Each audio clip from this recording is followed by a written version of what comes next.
Hi, my name's Hayley. I'm 21. I'm a youth advocate. I have 18 nieces and nephews, 24 siblings. I come with 16 years of care experience.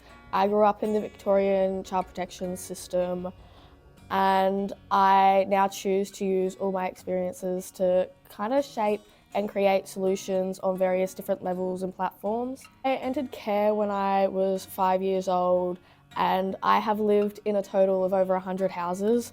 I think stable housing is the most important thing to a young person, and I say this in life all the time, that without a stable foundation, you can't have a stable future, and it's really hard to be able to get up every day and not know where you're going that next night, to kind of wake up and grab your bag or your trash bag or whatever it is that you have with all your things in it and be like, oh, which friend am I going to ask to stay at their house tonight? But without those things, we really don't have a chance to thrive. We don't even have a chance to survive if we don't have stable housing. My teachers in primary school really believed in me, and I wasn't very stigmatised at all.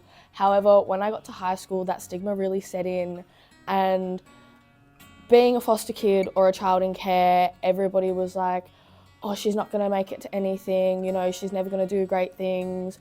I had one of my teachers tell me that I would never make it to year 10, let alone graduate year 12. And I kind of spiraled a bit because nobody really believed in me, so I stopped believing in myself and I almost lost all hope. I did not get to graduate year 12. I did get to pass year 12, thankfully, but at times that's all it took. I shouldn't have had to fight for something that I deserved, and that was a basic human right to me either. I think that everybody should be trauma informed and everybody should come from an advantage thinking approach. That is one of my biggest things.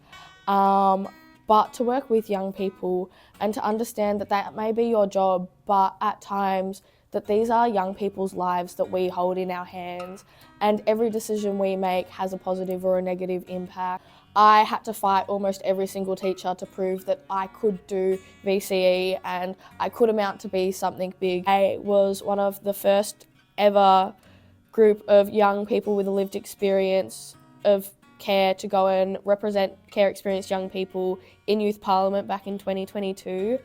And last year it was a once in a lifetime opportunity. It feels like deja vu, and I am still baffled that it happened. But we were sent to England for an international knowledge exchange on transitions from care. And I think till this day, that will still be my greatest accomplishment. We were recognised as experts. It was kind of finally like all of the hard work that we had done has finally paid off. I do all of this work so people don't have to go through what I had to go through.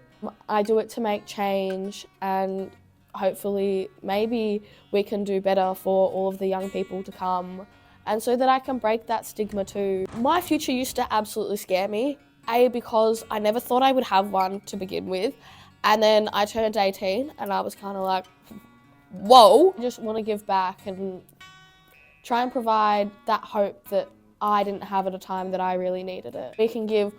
If one person can give so much support and love to just one person, or you can give that littlest bit of support and love to one person and they can turn out anything like me or the things that I've done, it's so totally worth it. And so that's the person I want to be for others.